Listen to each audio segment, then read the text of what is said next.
இந்த வீடியோவில் 10ஆம் வகுப்பு புதிய தமிழ் புத்தகம் முக்கியமான வினாக்களை நம்ம பார்க்க போகிறோம். ஒரு சொல்லோ சொற்றொடரோ இரு பொருள்பட வருவது எவ்வாறு அழைக்கப்படுகிறது? இருட்டுற மொழிதல் அணி. தற்காலத்தின் ஐன்ஸ்டீன் என்று புகழப்படுபவர் யார்? Stephen Hawking. காலில் அணியப்படும் அணிகலன் எது? கிண்கிணி. தகக தகதக தந்தன தந்தக என்று தாளம் பதலை திமிலை துடி தம்பட்டமும் பெருக என்ற பாடல் வரிகள் இடம்பெற்றுள்ள நூல் எது? திருப்புகழ். திருப்புகழை எழுதியவர் அருணகிரிநாதர். பொருள்கோள் எத்தனை வகைப்படும்? 8 வகைப்படும். கரந்தை பூவை எவ்வாறு அழைப்பர்?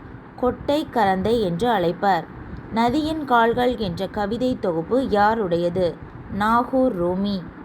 மரம் தேடிய களைப்பு மின் கம்பியில் இளைப்பாறும் குருவி என்ற கவிதையை எழுதியவர் யார்? நாணர் காடன். எழுத்தாளர் ஜெயகாந்தனுக்கு சோவியத் நாடு விருது எந்த நூலுக்காக கிடைத்தது? இமயத்துக்கு அப்பால். நாகூர் ரூமியின் இயற்பெயர் என்ன? முகமது ரஃபி.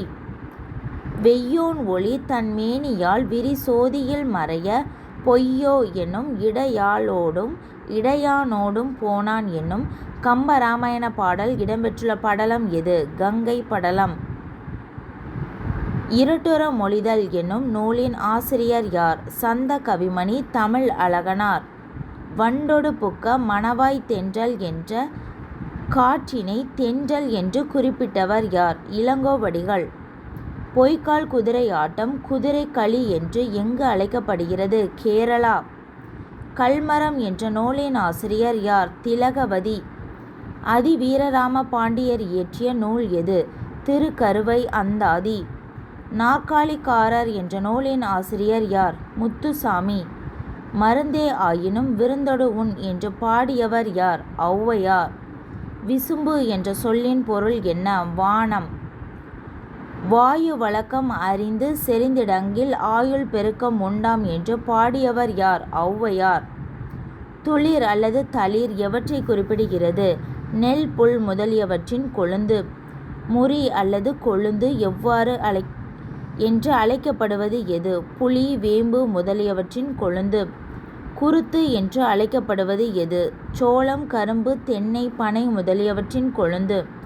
கொழுந்தாடை என்று அழைக்கப்படுவது எது? கரும்பின் நுனிப்பகுதி. சீன நாட்டில் காண்டன் நகரில் சுவன்சவ் என்ற துறைமுகம் எந்த திசையில் உள்ளது? வடக்கு. தான் விடை அறிந்திருந்தும் அவ்விடை பிறருக்கு தெரியுமா என்பதை அறியும் பொருட்டு வினவுவது எவ்வாறு அழைக்கப்படுகிறது? அறிவினா. யாக்கை என்ற சொல்லின் பொருள் என்ன? உடல். பிணித்து என்ற சொல்லின் பொருள் கட்டி. அசும்பு என்ற சொல்லின் பொருள் நிலம். தேம்ப என்ற சொல்லின் பொருள் வாட. துணர் என்ற சொல்லின் பொருள் மலர்கள். கண்ணதாசன் எந்த புதினத்திற்காக சாகித்ய அகாதமி விருதினை பெற்றார்? சேரமான் காதலி. எந்த நூற்றாண்டு வரை வடமொழி நூல்கள் பல தமிழில் ஆக்கப்பட்டன? 18ஆம் நூற்றாண்டு. கூப்பா ராஜகோபாலன் எங்கு பிறந்தார்? கும்பகோணம். ஆடுக என்ற சொல்லின் இலக்கண குறிப்பு வியங்கோள் வினைமுற்று. வள்ளலார் கண்ட ஒருமைப்பாடு என்ற நூலானது சாகித்ய அகாதமி விருது பெற்ற ஆண்டு 1966. பால சரஸ்வதி இந்தியாவின் சார்பாக பங்கேற்று நடனமாடிய கிழக்கு மேற்கு சந்திப்பு என நிகழ்வு எங்கு நடைபெற்றது? டோக்கியோ. கூப்பா ராஜகோபாலன் மறைவுக்கு பின்னர் இவருடைய நூல்கள் எந்த பெயரில் தொகுக்கப்பட்டன? அகலிகை. சகலகலா வள்ளி மாலை என்ற நூலை இயற்றியவர் யார்? குமரகுருபரர். நாகர்கோவில் நகர்மன்ற தலைவராகவும் சட்டமன்ற உறுப்பினராகவும் நாடாளுமன்ற உறுப்பினராகவும் பணியாற்றியவர் யார்? நேசமணி.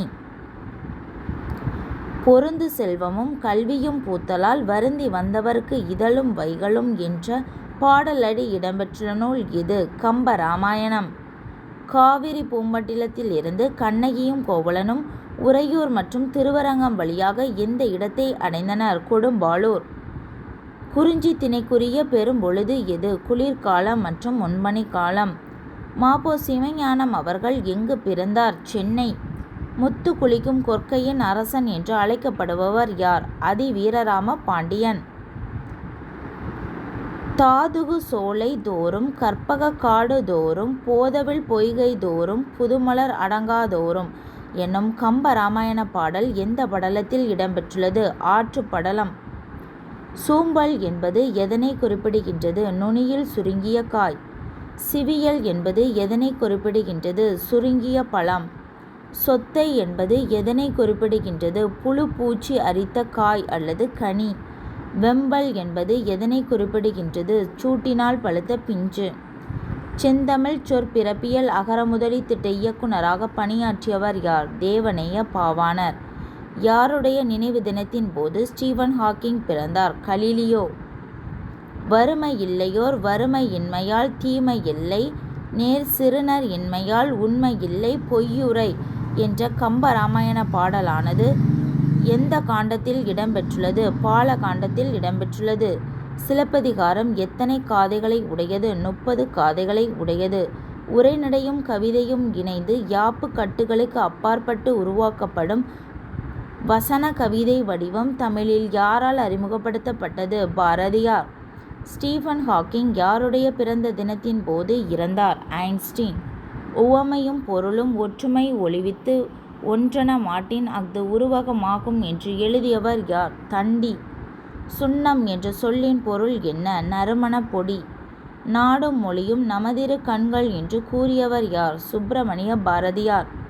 எழுத்தாளர் ஜெயகாந்தன் எந்த ஆண்டு பிறந்தார்? 1934.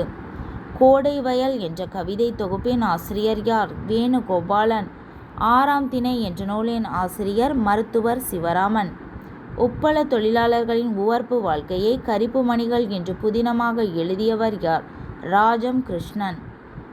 மகத்தான சாதனை பெற்ற சுதந்திரத்தை பேணி காத்தது மிகப்பெரிய சவாலும் அதுவே என்று கூறியவர் யார்? ஜெயகாந்தன். திருச்சிராப்பள்ளிக்கு அமைந்துள்ள அல்லூரில் திருவள்ளுவர் தவச்சாலையை அமைத்தவர் யார்? இரா இளங்குமரனார். அந்த ஊர் அல்லூர். ஆண்பார் பிள்ளை தமிழுக்குரிய மொத்த பருவங்கள் எத்தனை? 10. வால்காவிலிருந்து கங்கை வரை எந்த ஆண்டு தமிழில் மொழிபெயர்க்கப்பட்டது? 1949. மூச்சு பயிற்சியே உடலை பாதுகாத்து வாழ்நாளை நீட்டிக்கும் என கூறியவர் யார்? திருமூலர். முல்லை திணைக்குரிய பெரும்பொழுது எது? கார்காலம். கம்ப ராமாயணம் மொத்தம் எத்தனை காண்டங்களை உடையது?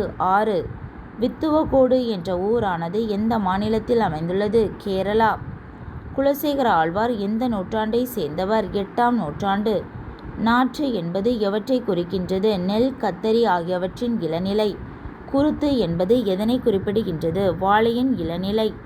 மடலி அல்லது வடலி என்பது எதனை குறிப்பிடுகின்றது? பனையின் இளநிலை.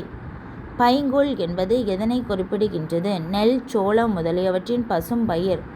மண்ணாசை காரணமாக பகைவர் நாட்டை கைப்பற்ற கருதி எந்த பூவை சூடி போருக்கு சென்றனர்? வஞ்சிப்பூ. அவ்வளோதான். இதோட பார்ட் 4 வீடியோவை நம்ம அடுத்தடுத்த வீடியோக்களில் பார்க்கலாம்.